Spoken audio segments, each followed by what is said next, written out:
It's tuned to yesterday, delivering programs from radio's golden age. I'm your host, Mark Lavonier. Romance in this hour. Later on, the series Romance with an interesting twist from 1951. But first, the Hallmark Playhouse with an adaptation of the story The Arbutus Bonnet, a CBS episode from April 6th, 1950. Tonight from Hollywood, the makers of Hallmark greeting cards bring you Margaret E. Sangster's The Arbutus Bonnet, starring Anne Blythe on the Hallmark Playhouse.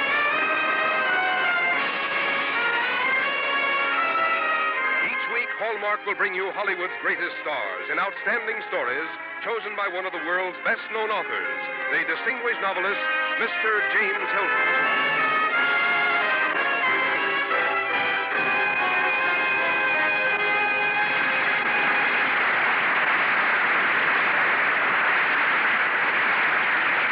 Good evening, ladies and gentlemen. This is James Hilton.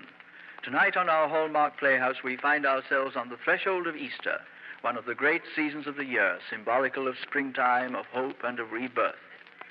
In these days especially, it's good to remember that tradition of ours which gives us each year a message of encouragement and inspiration.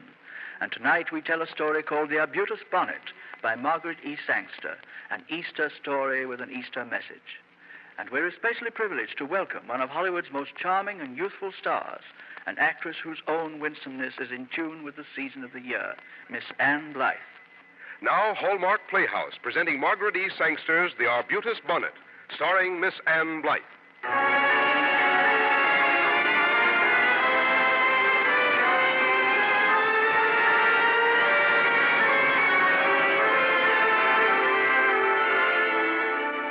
When I look back now to those days in 1903, I can see that the story of my Arbutus Bonnet is the story of the springtime that every girl waits for. The spring that comes riding over the hilltops with banners flying.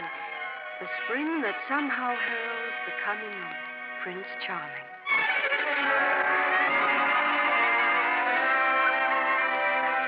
Eleanor, do you know that you've been sitting by that window daydreaming for almost 2 hours? Eleanor. Eleanor, do you hear me? Eleanor. What? Oh, I'm sorry, Father. What did you say? I said that... Never mind. It wasn't of any particular importance. As a matter of fact, all day I've been thinking of the day I met your mother. Oh. Was it spring? Yes, it was spring. Although it was snowing, and the paper said it was the coldest day of the winter. But when I looked into her eyes, it was spring. Oh, everyone's love story should be just like yours and Mother's. Almost everyone's is, Eleanor. You know, I think I have a very romantic little girl. Oh, it's 4 o'clock. I have to deliver a basket of eggs. Oh, did I tell you I had a new customer? No. Who? A woman stopped by this morning and said she was the housekeeper in the Grant house up on the hill. And she gave me a weekly order for eggs. The Grant house? Why, the Grants haven't been in the village for at least 10 years. Mr. Grant is a big financier. Well, I'd better get up there or I'll never get back by dinner time. You know, my dear, you're more like your mother every day. I wish she could see you. Don't you think she does, Father? Yes, Eleanor. I'm sure she does. And I'm sure she's more than pleased.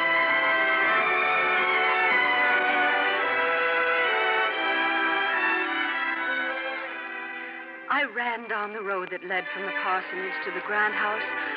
I ran because the sky was blue and the fields were bright with youth and color, and all of life was just around the corner. I ran as hard as I could toward the most exciting moment of my life.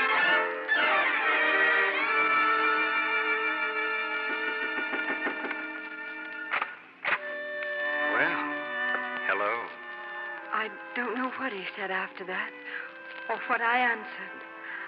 I only know the drums of spring beat loudly in my ears, and I crossed an enchanted threshold. The days that followed were like music, heard but once, but remembered eternally.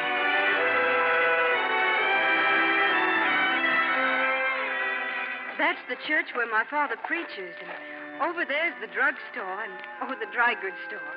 Oh, and that's the post office. I've never been in a really small town before. Oh, I've never been in a city. Someday I'll show you the city. Turnabout is only fair play, you know. Oh, it's funny. When my father told me they were going to have me come down here to recoup from that bout with pneumonia, I had a fit. I had no idea how wonderful the town could be.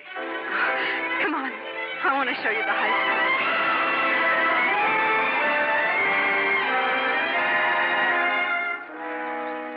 Oh, I'm stuffed. Who fried the chicken? I did. Oh, I'm glad you thought of coming up here on top of the hill for the picnic. It's a wonderful spot. Oh, yes. I've always loved it. What are those flowers over there? Arbutus.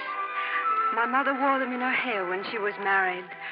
I always thought I'd have a cap made of them when I got married. An Arbutus bonnet.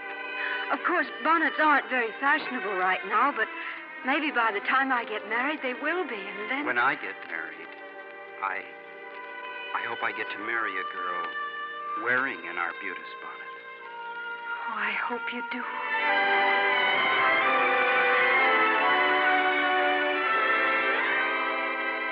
The end of summer. I can't believe it. Doesn't it seem like yesterday to you that you knocked at the front door? It was spring. No, it's autumn. We'd better start walking toward the depot. It's almost 9. Don't want to miss your train. Will you write to me at college? Of course I will. Eleanor, I'm coming back. You believe that, don't you? Well, I hope you'll come back. Eleanor, do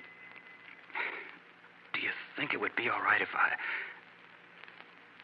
kissed you goodbye? Oh, Bob. Bob. Goodbye, Eleanor.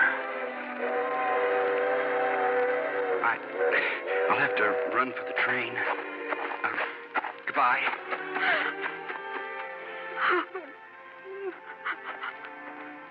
Eleanor, I wonder if you'd help me look up some notes for my sermon.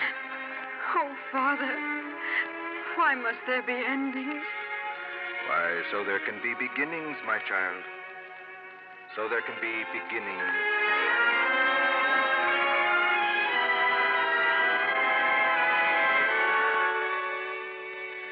And so autumn came, and then winter, and then spring again. Bob wrote that he was going abroad with his family for the summer. I put my hair up that summer and taught a Sunday school class. Father was right. A great deal happened. Eleanor, there's something I want to talk to you about. Oh, James, not tonight. I'm preparing the Sunday school lesson for my class. Eleanor, I've spoken to your father, and, well, I don't intend to be put off any longer. I've prepared a speech, and I'd very much appreciate it if you'd hear me out. My farm's doing well. I could make you a good living, Eleanor, and I'd always... James, I'm not in love with you. Well, you're surely not still thinking about that Grant fella. He's been gone... How long? Almost 3 years. Well? His parents took him to Europe. He's studying there. You don't think he'll come back to a town like this, Whether do or you? not Bob Grant returns is not the issue. The issue is whether I'm in love with you. And I'm sorry, James, but I'm not. Okay. I guess that's that. It seems to me I've heard that door slammed by quite a few indignant young men lately. I don't know why it is that suddenly everyone wants to get married. Eleanor, I don't want you to be so under the spell of something that happened in the past that you let it spoil your future. Suppose he never comes back. He said he'd come back. My dear, you have amazing faith. Well, Father, I'm your daughter.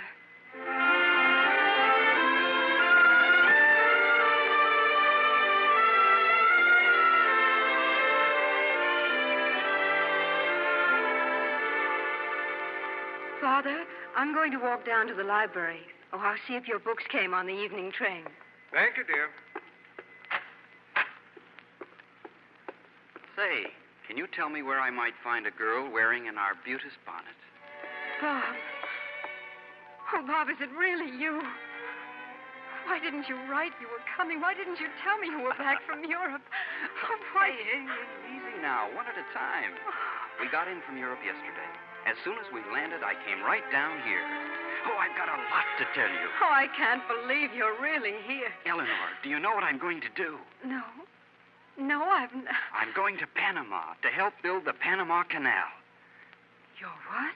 Oh, I knew you'd be speechless. My father is pretty close to Teddy Roosevelt. He fixed it for me. I leave next week. Oh, why don't you say something? Why? Oh, that's wonderful, Bob. I'm sure I wish you every success. I don't know how long we're going to be there, but well, it can't be too long. And when I come back, I ought to have made some sort of name for myself as an engineer. Of course you will. And well, if you didn't mind waiting until then, that is, if you'd be willing to be engaged until then. If I'd be willing to be engaged.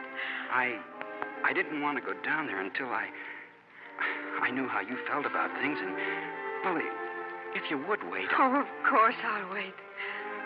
I'll wait forever if it's necessary. Well, I hope it won't be necessary to wait that long. Eleanor, don't you think that... Bob? It is Bob Grant. Yes, it is, Reverend. How do you do? Well, forgive me for not recognizing you at once. It's pretty dark out here, and my glasses seem to be getting older. Reverend, I want to ask you for your daughter's hand in marriage. Well, don't you think you ought to come inside and put down those bags and then ask me? Yes, sir. I'd like to tell you my plans right away, Reverend. You see, I have to leave on the train tomorrow night. Tomorrow? Well, come in and tell me all about it.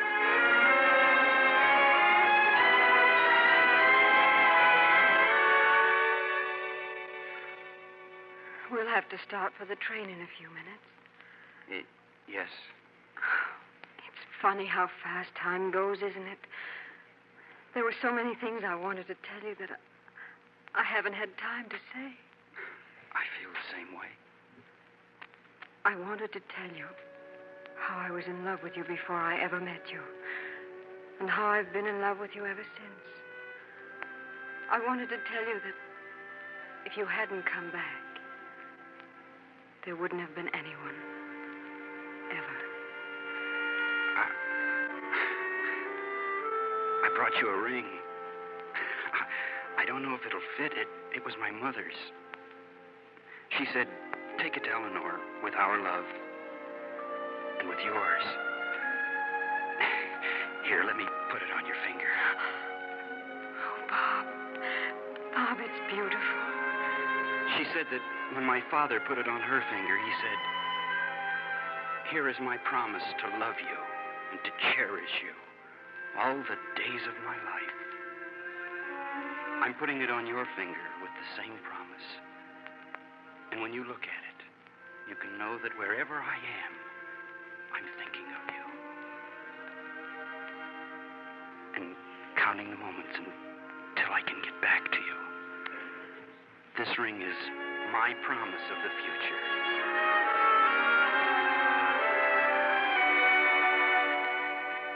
He was gone a few moments later, but I had his ring on my finger and his name on my heart and an unshakable faith in the future we would have together.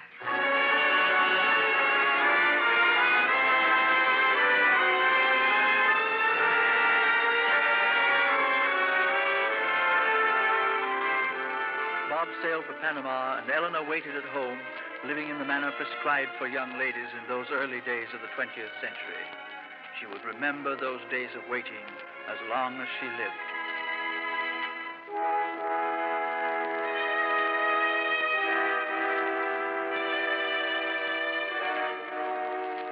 Life seemed suspended between letters.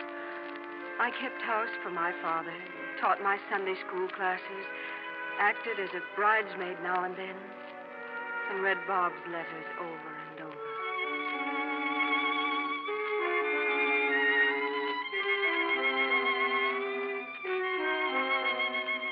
Dear Eleanor, I wish you could be here to see Panama for yourself.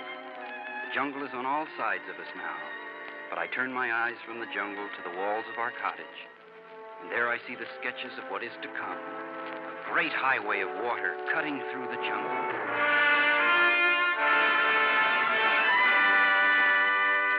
Dear Eleanor, I am lonely tonight, and more than a little heartsick. We lost 3 of our best men today. Yellow fever.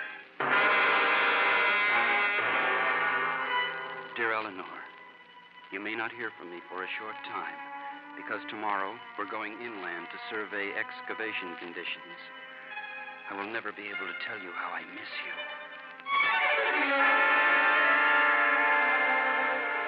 That was the last letter from Panama.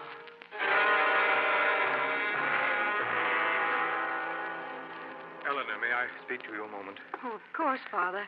I was just going down to see if the mail had come in. Sit down, Eleanor. Eleanor, I've had a telegram from Bob's parents. Bob's parents? Eleanor, Bob is... What are you trying to tell me? Bob is dead. Oh. He went inland on an expedition. The expedition never returned. They sent out searching parties. They weren't even able to find a trace of him. Oh, my child, It's all right, Father. If something had happened to him, I'd know it. I'd know it, I tell you, I'd know it. He's alive. I'm sure he's alive.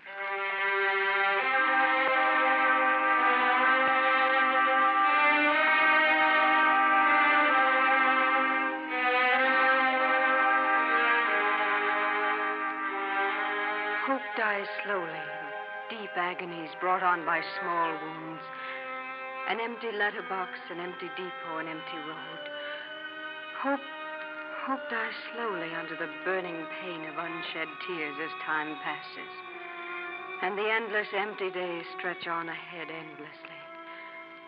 But at last it dies, and all hope ends. Eleanor, it's 3 in the morning. You must get some sleep. I can't sleep. What's happened to you? What's wrong? He isn't coming back. You know that, don't you? You've always known it. He's never coming back. He's dead. No one even knows where he is. He's dead. Dead. What's happened to your faith, Eleanor? Faith? What do you expect me to have faith in? God? There is no God. There is no God, or things like this wouldn't happen. Eleanor. Faith is for children. No. We try to teach our children faith so that they will have a staff upon which to lean when sorrow and travail comes. We aren't put on this earth solely for our own happiness. We're put here to serve God's purpose, and it's not for us to question that purpose. I'm sorry, Father, but those are only words to me now. And words won't fill a heart or fill a life or give it meaning. He's dead, and there's nothing left in the world. There's nothing left in the world.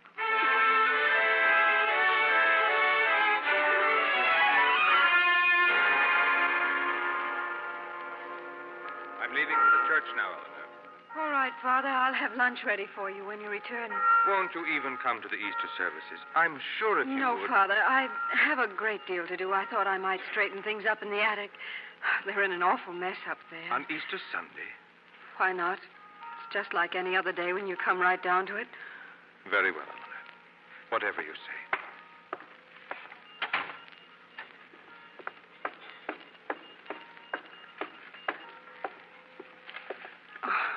Oh, what a mess. Well, I might as well start in on this box as any. What's this letter doing in with these old blouses? Reverend John Cartley, chaplain. It looks like Mother's handwriting. My dearest John. It is Mother's handwriting. My dearest John. The hour is late and I am alone. But I feel almost as though a miracle happened to me today and I wanted to write you. These are troubled times. You are far from me, a chaplain on the battlefield in another part of the world. Often of late, I have wakened in the night cold with terror, thinking I heard the sound of battle, wondering if I heard them because they were close to you. And then fear would pull me down into such an abyss of loneliness and despair that I began to think that something had happened, and you were lost to me. But today we were getting ready for the Easter services at the church, and I was looking for the proper lesson for my Sunday school class when I found some ancient and beloved words that healed my spirit and brought me peace. These words. which you know so well. Jesus said unto her, I am the resurrection and the life. He that believeth in me, though he were dead, yet shall he live. And whosoever liveth and believeth in me shall never die. Sometimes, my darling, in these black and troubled hours, we need to hear those words again to reassure and sustain ourselves. I feel as though my own spirit has been resurrected, because for a while faith deserted me, and I walked as one dead among the living. I called on Dr. Alexander on my way home, and he told me I was going to have a child. And then I knew more clearly than ever how hope follows hopelessness, and resurrection follows despair. You must destroy this letter after you have read it, for it would never do for anyone to think of a minister's wife losing her faith, even momentarily. I do not know what God has planned for us, but I am content now to leave it in His hands and know that whatever comes from the hand of God must be good. Mother. Oh, Mother. Whosoever liveth and believeth in me shall never die.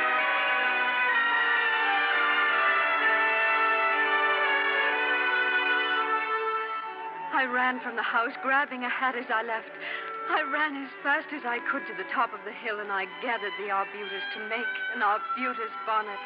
I pinned them to the hat as I ran back down the hill, toward the church bells, toward my father, toward my faith in life and love and God. My father was just finishing his sermon as I entered the church. Whosoever liveth and believeth in me shall never die. Believest thou this? I was looking for a girl in an arbutus bonnet. Yea, Lord. Bob. I believe Somehow, that thou I was art sure the this was where I would find her on Son of Easter God, Sunday. which should come Oh, into Bob. the world. I just got off the train, dear. I came straight to the Whosoever church. liveth and believeth in me shall never die.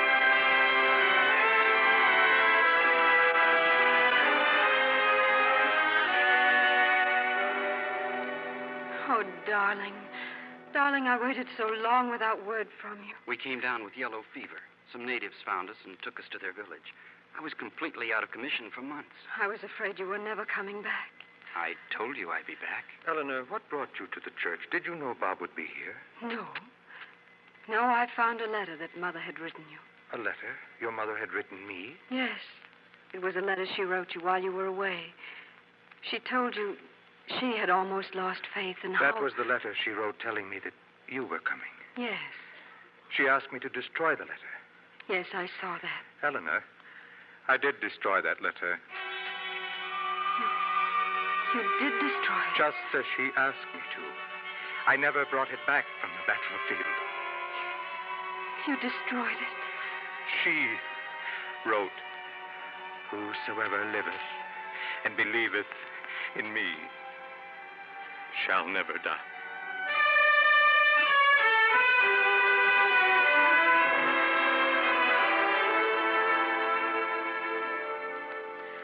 And so at last, once more it was the spring that somehow heralds the coming of Prince Charming.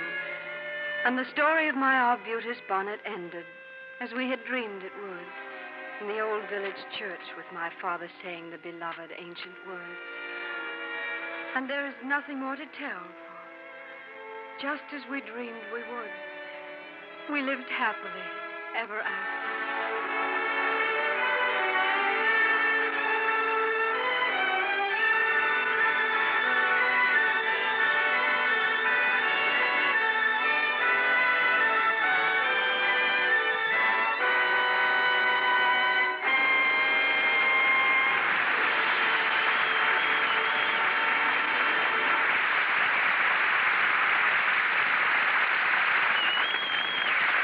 And Blythe and James Hilton will return in a moment. Here again is James Hilton. Thank you, Aunt Blythe, for a very moving performance. We were delighted to have you with us again on the Hallmark Playhouse. And I was delighted to be here, Mr. Hilton. But it's always a pleasure to appear on Hallmark Playhouse.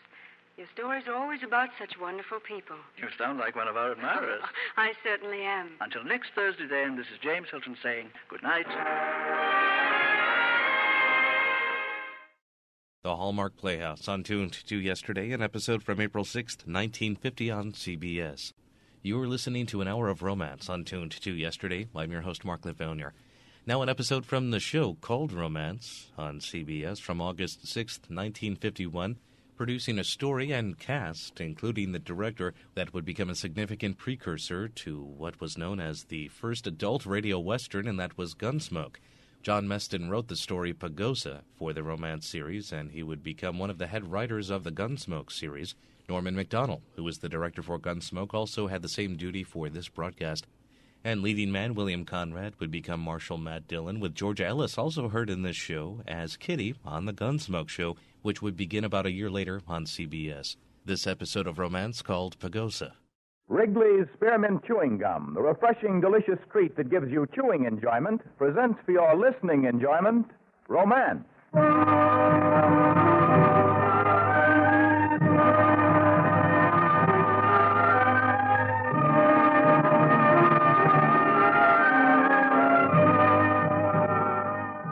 Romance, bringing you the finest stories of the world's greatest romantic authors.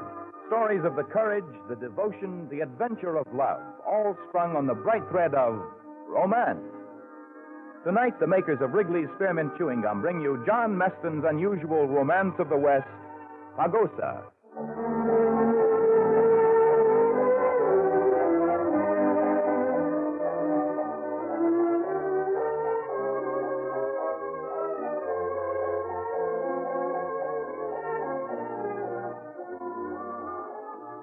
Riding out of the desert up to the wooden bridge that crosses the Gila River on the approach to Pagosa is the tall, imposing figure of Jeff Spain. A deerskin shirt hangs loosely across his big, heavy shoulders. His body moves with the horse and seems to have no weight to it as he takes the bridge townward, the plank boards roaring beneath him. Pagosa is a scatter of faded buildings that grew up around an old desert trading post, and its streets and saloons are generally crowded with thirsty men who have trailed cattle across the desert and down out of the distant hills. It's shortly before noon when Spain rides into town and up the main street. At the end of the street, he notices a small stable and turns into it. What are you doing here, mister? Hello. Do you run this place? I own it. I don't run it. Well, I'm looking for a stable to board my horse in for a day or so. I don't board horses here. Try the St. Charles Corral. I'll pay you $1 a day and I'll feed him myself. I don't need the money. That's not friendly. So why should I bother? Who are you, anyway? And that's bad manners. Now, don't tell me what's good or what's bad. Look, miss, I'm a stranger here, and the sooner I find the land office, the sooner I'll be out of your way. Well, it's on Cherokee Street, next to the Kettle House. Oh? The food good at the Kettle House? Try it. I'll leave the money in the grain box here. All right, you insist. I do. And thank you. If there's no one at the land office, go to the Lark and ask for Mitch. Thanks. I shall.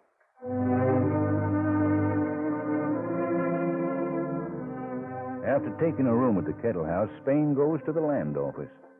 Door is shut and locked. He looks around, sees the lock directly opposite, and crosses the crowded, dusty street. The place is somewhat smaller than the usual gambling saloon, but obviously popular. What's yours, mister? Man called Mitch from the land office? Mitch Travis. He's in the corner around behind the stairs there with Miss Teal. Oh, well, then maybe I better wait. Teal Travis. His sister. She owns the Lark. Thanks.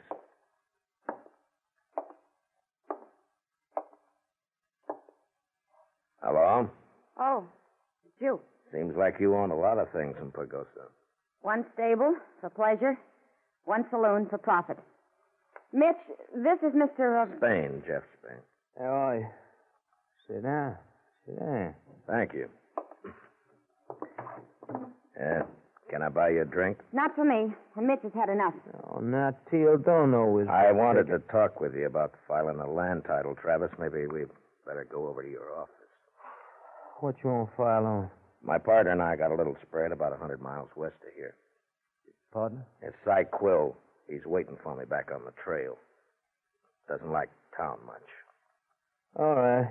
Look, come round in the morning. I'll fix it then. But can't we do it today? I'll come round early in the morning. I'm pretty sober then. I'll sleep in back. I'm going now. Bye, Teal. Spain. Well, now you know Mitch. No business of mine. Unless it interferes with filing my title. It won't. It must be hard for you, though. Yes. That's why Dad left the lark to me when he died. He knew Mitch couldn't run it. You seem to be doing all right. I make money. But I envy you, Spain. I envy you your little spread about 100 miles west of here. I understand. Who are you, anyway? Oh, I'm a cowman. Run a ranch. You said that. But there's something about you. I think I've heard your name. I used to be a peace officer. Gunfighter on the side of the law. You're not wearing a gun now. I changed my profession 2 years ago. I killed till I got against killing. You're a strange man. I wish you luck. Thank you. You must excuse me now. I have work to do. Of course. Good day.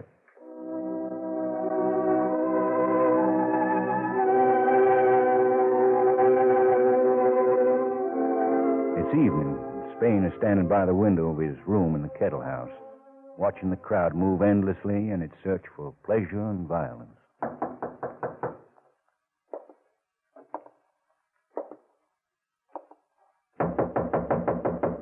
Who is it? Duke Reese. I want to talk to you, Spain. All right, come in with both hands straight in front of you, shoulder high, and come in slow. All right, that's enough. Now turn around. All right, you can put him down. You're cautious, Spain. What do you want? I want to give you a job. I got a job. I know, but this pays better than raising cows. You know a lot, mister. Who are you? The county commissioners will tell you I'm the district attorney here. I see. What else? I'm the law in Pagosa, and I appoint sheriffs and I fire them. Yes, I know the story. You should, Spain. Why'd you leave Abilene? Too many men were dying there. They'll die here. You're well known, Spain. Who told you I was in town? Mitch Trappers mentioned it. All right, you found me. Now get out. I'll put it briefly. As sheriff of Pagosa, you'll get $500 a month and 25% of the take. You and I will run this town together. All right, 30% of the take. They told you wrong about me, Reese, if you think I'd be interested in a deal like this. I'm firing the present sheriff in the morning. I won't help you. Spain, I need a man of your reputation and ability too much to let you go. Come to my office tomorrow night. I'll explain the details to you then. Good night.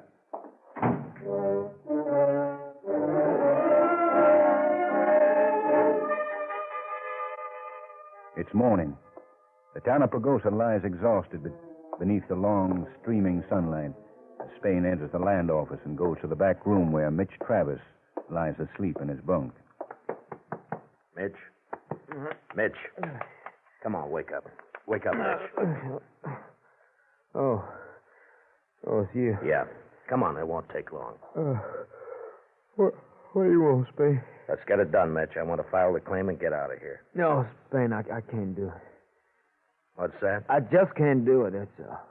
Who said you can't do it, Mitch? I just can't do it. It's been a delay. Who told you not to do it? Tell me. Tell me, Mitch. Teal said no. Teal? She said maybe we can fix it later. Not now. All right, Mitch. But you stay here till I get back.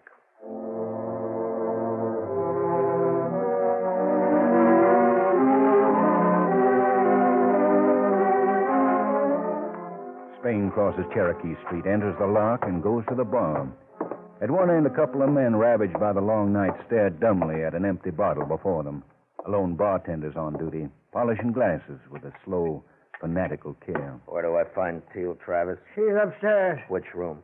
End of the hall, but I wouldn't bother her so early if I were you. I'll chance it.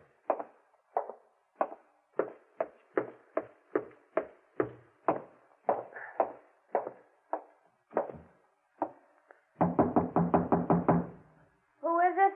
Jeff Spain. I just got up. What do you want? Open the door, Teal. Yes? One arm holding a bright scarlet robe closely about her body, Teal stands in the doorway. The touch of sleep is still on her, softening her cheeks, loosening the arrangement of her hair.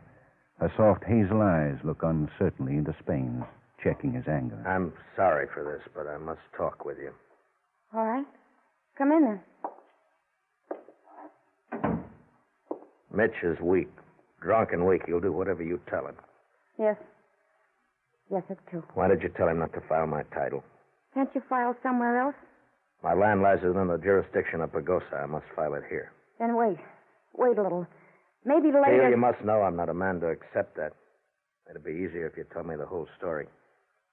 Duke Reese wants you to be sheriff here. Yes, I know. And unless you go along with him, you won't get your title claim filed. I see. Teal, yesterday you said you envy me my ranch. You remember that? Yes, I remember. You know, I can't figure you, Teal. What's your part in this business? I can't tell you. How is it that you're in love with Reese? Now, get out. Get out of here.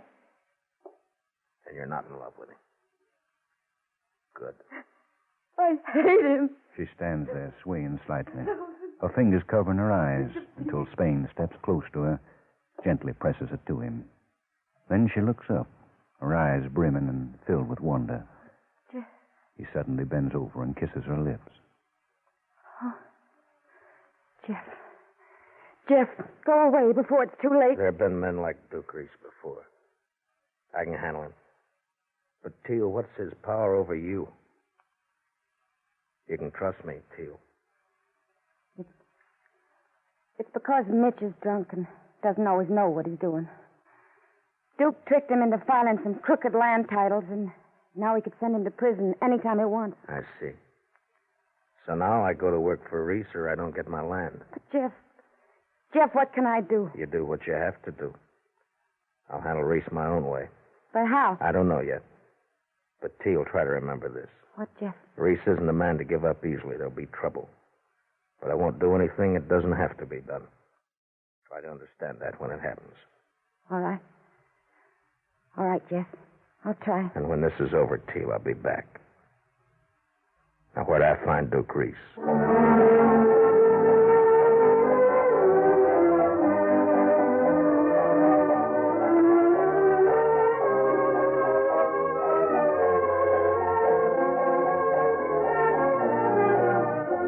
It's mid-morning when Jeff Spain steps out of the lock into Cherokee Street. Across the street and a few doors down, he sees a sign neatly lettered District Attorney, and underneath is the name of Duke Reese. Spain walks over quickly, throws open the door, and enters. Well, Spain, I didn't expect you so soon. I always try to be a little ahead of the other man. Yes. Oh, yes, of course. Sit down. I'll stand. You don't like me, do you, Spain? You were going to explain things to me, Reese. All right, it doesn't matter. We'll make a profitable team anyway. Now, my offer still stands. $500 a month and 30% of the take. Oh? And how would I earn it? Well, your reputation will earn most of it for you. It's very simple, Spain. For the next 6 months, I shall want campaign contributions from the gambling halls and saloons hereabouts. I'm running for the state legislature, you know. I didn't know. Yes. And I'm sure everyone will contribute generously, knowing that if they don't, our sheriff will close them down for some good legal reason or other. I'll provide that. Well? Why don't you send for some other gunfighter, Reese? Why? When I can trust you. What's your point, Reese? Just that in 6 months you can have title to your land. And I think you want that. And what guarantee do I have of it? You don't need any. In 6 months, I'm leaving Pagosa. For good. I don't care what happens here after that. And if I refuse? In that case, I won't be able to afford to leave, will I?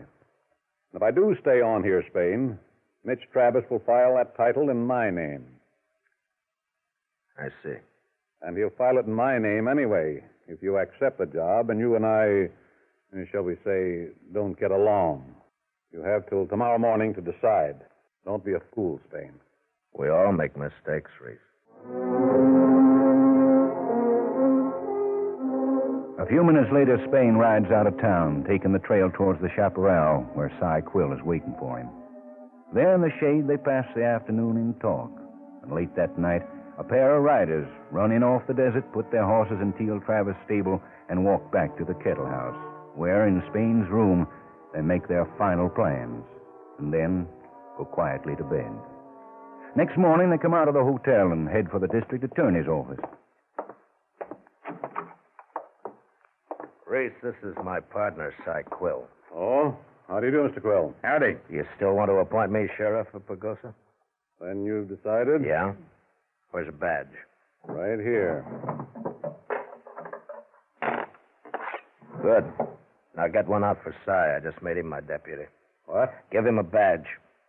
I'm not new at this game, Reese, and I always appoint my own men. Well, all right, if you insist.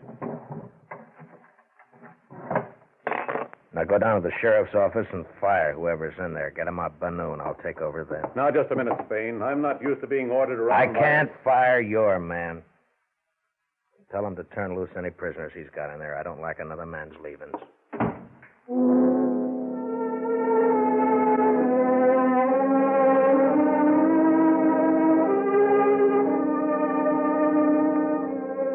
A few minutes before noon, Spain walks alone down Cherokee Street towards the sheriff's office.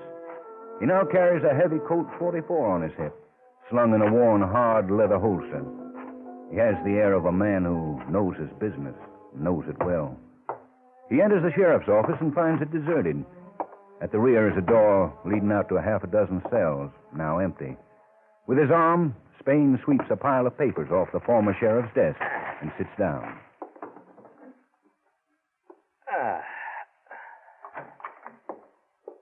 All right, Cy. Sure. I give the letter to the stage driver himself. Promised to deliver it personally when he gets to Spring City. It just pulled out. Good. You seemed like a nice fella. Offered me a free trip anytime I wanted to ride shotgun for him. Well, that's mighty generous. Well, Cy, let's get started. I'm ready. All right, I showed you where the land office is. Now go down there and arrest Mitch Travis. Right. But take it easy with him, huh? I know.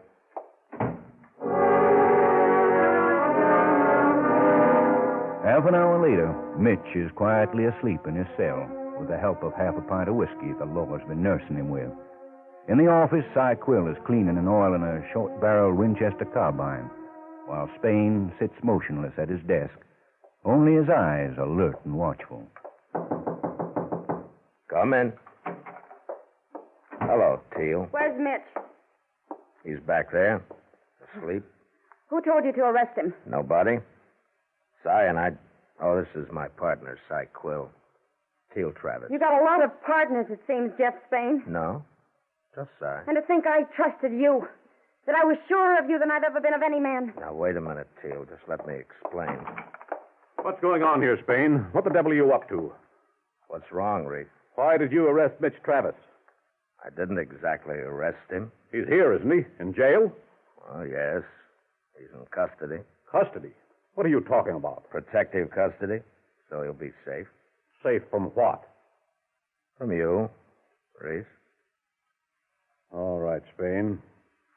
Put your cards on the table. Sure. This morning, as sheriff of Pagosa, I wrote a letter to the governor explaining a few things about this town and about you. Went out on the noon stage. What? Among other things, I mentioned the homestead claim Cy and I want to file for title on. Until the governor sends someone down to investigate, I said I'd protect Mitch. Keep him from being forced to file any illegal titles. I see. And what'd you say about protecting yourself, Spain? You want to try it, Reese? You want to try it now? I'd be a fool for that, wouldn't I? Yes, you would. You're proud, Spain. So? Proud men die as fast as humble ones. Sure, but they die proud. You've double-crossed me, Spain. I don't mind.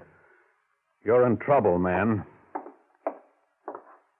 I won't ask you for the badge. You're going to die as sheriff. That way I'll destroy your reputation as well as you. Si, see where he goes. Right. Jeff, Yes, Teal. I was confused and angry. But I'm trying to understand now. I'm doing what I have to do. Remember, Teal? But do you have to sacrifice Mitch? He'll go to prison now. No, I explained his case to the governor. But when he finds out the shock of it... It'd have to come sometime. Now or later. Yeah. Yeah, I suppose you're right. I've been a coward, haven't I? You just did what you thought best to protect your brother, that's all. I'm glad you're here, Jeff Spain. I've been so alone. I'm glad you've come. Except for one thing. Oh? What's that? It's made you a gunfighter again. Yeah. But for better reasons than I had before. Your ranch. And you, Teal. Oh, Jeff. Kentucky's horse headed north. Should we go after him? No, we'll wait. He'll be back. With help. A week passes. Spain is the law in Pagosa. The cowboys quickly learn that while there's a broad streak of tolerance in him, he can be cruel in a tight place, and no one makes the final challenge. Often he is with Teal. Rest of the time he's on the street or in the sheriff's office with Cy Quill. He's not a bad fellow, this Mitch. I've been talking to him a lot lately. Nothing wrong with him that water can't cure. Oh, there's the stage. Take a look, Cy. Now, come here, quick. It's Clay Yeager. Yeah. I thought he'd gone to Mexico. Where's Reese? I don't see him. Hey, wait a minute. Who's that? I don't know. Wait till he turns around. That's Kitchen. Mel Kitchen. Two of them. Jeff, Kitchen is one of the fastest gunmen in the country, isn't he? Yeah, that's why Reese hired him, I suppose. But I don't understand why Reese isn't here, too. Well, he isn't. What about these two? What's their game, Jeff? It's been used before. They'll stay close together. I might kill two ordinary men in the same fight, but not this pair. They know one of them's bound to get me. And then I'll face him with you. No, thank you, Si, but this is not your profession. They'll kill you. All men die. But all men make mistakes, too. You're a hard one, Jeff. Come on, I'll cut you for deal in a little two-handed blackjack. In the early evening, Spain moves a chair to the porch outside the sheriff's office. He sits there, back to the wall, waiting. His face is expressionless, but his eyes are incredibly watchful. The word travels fast in Pagosa, and the street is deserted. The air seems tight, waiting to be exploded. Half an hour passes. And then down the middle of Cherokee Street come Clay Yeager and Mel Kitchen, walking slowly, about 5 yards apart. As they draw near, Spain rises from his chair and steps warily to the street, his eyes never leaving the approaching killers. 10 yards away, they stop. Oh, Spain. How are you, gentlemen? You're all through, Spain. Kitchen and I are going to kill you. I'm not surprised at you, Yeager, but I never thought Kitchen here'd kill for money. There's no money in this now. It's just for the pleasure. Oh? Then one of you's taken his pleasure mighty serious. What do you mean? I'll die, sure, but one of you's going with me.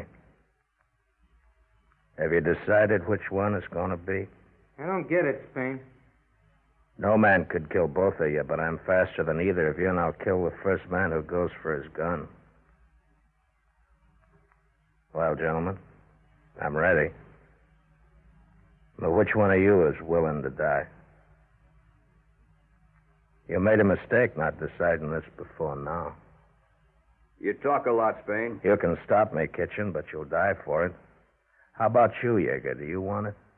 Listen, Kitchen. I'll count to 3, and then we'll both draw. You're a fool, Yeager. All right, then. You're faster than I am. You at least got a chance. You started. I'm not that fast. But if he throws a shot at you first, I can get him. Come on, Yeager. It's the only way. Perhaps I can help you, gentlemen. I'll make the choice. You know I can kill either one of you any time I decide. Go on, Kitchen. Don't let him start it. Shut up. He's just trying to throw us off balance. Blast you, Kitchen, I won't die for you. Spain stands there poised and deadly, waiting to strike. The two gunmen have made one mistake, and he's waiting for the split second when they'll make another. And then, in his anger, Clay Yeager turns toward Kitchen. As he does, Spain seems only to shrug his right shoulder and dies on his feet. Yeager whirls and draws, but he misses. And his chest is torn apart by two slugs from Spain's gun. He staggers backwards, falls heavily. Spain drops his big Colt into its holster as he steps up to Yeager and kneels by his head. Clay? Are you dying, Clay? Yeah. I'm sorry for that. Tell me, where's Duke Reese? Why wasn't he with you? United States Marshal pulled him off the stage at Spring City. Had a warrant. Then that's that. Yeah. Goodbye, Spain.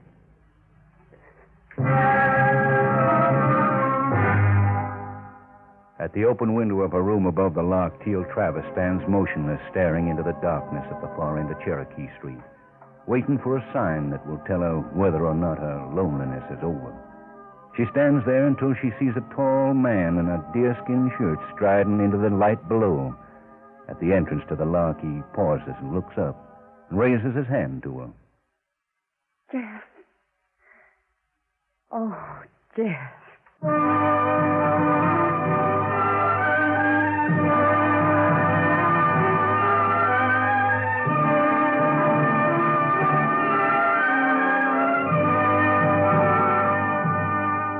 Romance is produced and directed by Norman McDonnell and brings you the greatest love stories of today and yesterday. Romance, on Tuned to Yesterday from the 6th of August, 1951 on CBS. And that brings the curtain down on this hour of Romance on Tuned to Yesterday. Be sure to be with us next time for more great shows from radio's past. Until our next hour together, I'm Mark Lavonier. Thanks for listening.